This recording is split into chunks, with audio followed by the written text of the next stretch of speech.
So in this today video we will discuss about the third component, okay, and that is the specific. That is specific, which means it is in the innate immunity, okay, and it is basically the third component we are having, that is the fever response. Fever, in medical terminology, we are also saying that fever is basically a symptom, and we are also saying that it is a pyrexia. What is pyrexia? So the third component which we are discussing about here is the temperature basically rise up from the normal body temperature. Okay, it can be because of the pathogen, brain tumor, or that kind of a thing. Okay, and if we talk about the, you can say that pyrogens. Oh, sorry, pyroxia. Pyroxia. What is pyroxia? Pyroxia is basically a chemical, or you can say the fever is pyrogens. Fever we are calling it the pyrogens or pyroxia.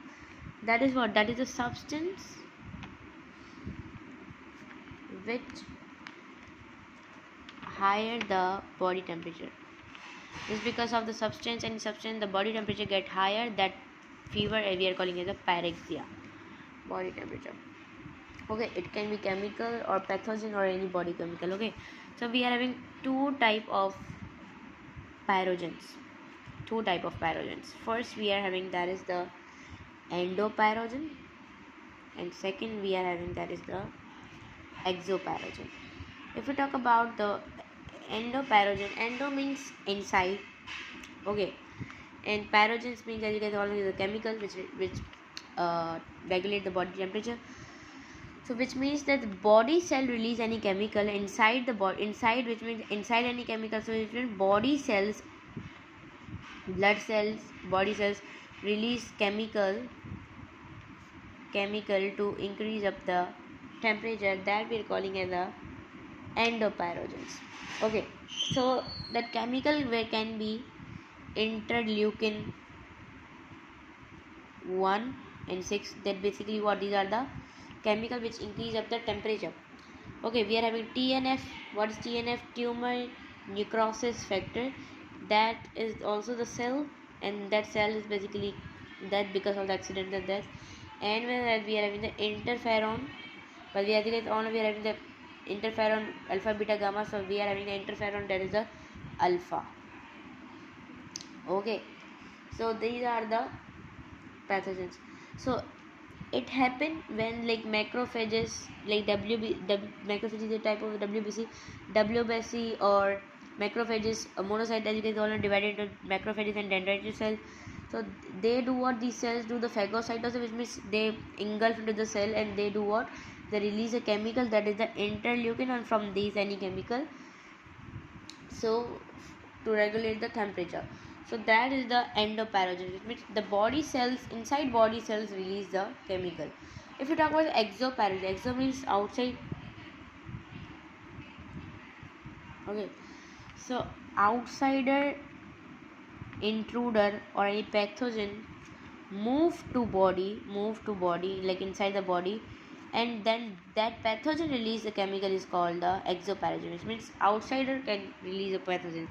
So if we talk about the pathogen, so the pathogen wall is made up of the lipoprotein or polysaccharide. Okay, so the lipoprotein or polysaccharide particle basically got separate and do what? They move to blood to the hypothalamus, and hypothalamus, you guys all know, this is the thermostat which will maintain the temperature. So hypothalamus having the heat sensing receptor. Okay, and these sensing receptor basically do what? They basically got freeze because of the chemical, like you can say exopyrogens or endopyrogen. So they become freeze, like we feel like it feel like it freeze, but it's not freeze, like, so it feel like it freeze. So to maintain that freezing purpose, we are having that it's signal when the intruder come in the body. Okay, so just because of that, the hypothalamus release the prostaglandin to to maintain the temperature. Prostaglandin is a chemical, okay, and this is the endogen, which means our body cells release this. Okay, so prostaglandin is having the two works. First is a vasodilation, and second is a vasoconstriction.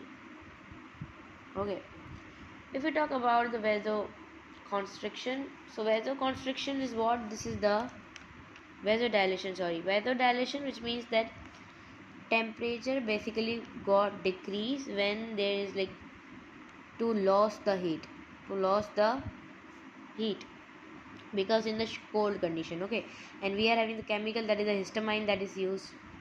Okay, here the hypothalamus release two like uh, chemical. First is the histamine and second is the prostaglandin, and prostaglandin is having worked to maintain the temperature. Okay, so here the body temperature got increased, okay, to increase the heat, or you can say this is endogenesis or the thermogenesis.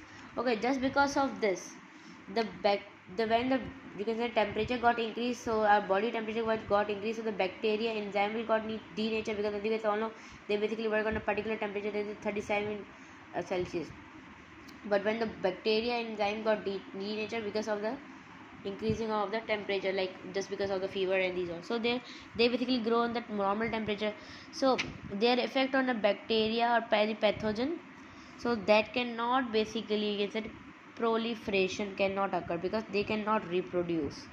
Okay, and they want iron. Okay, and as you guys all know, iron move into the liver for the storage, so the temperature already got increased, so they cannot reproduce. Okay, any body protein can also denature when temperature got increased. So as you guys all know, the doctor gave the antipyrogen if the temperature is like 105, 104, just because of fever, to stop the prostaglandin, because prostaglandin is doing what? They are increasing the temperature, which means the fever is got occurring. So to stop the fever, we are taking the like you can say that antipyrogens. Why? Because to stop the prostaglandin, like brufen we are taking, panadol we are taking, they do what? They basically stop the fever. So this was the fever response, that was the third component. Okay, so in the next video, we'll discuss about the cell mediated and what about this.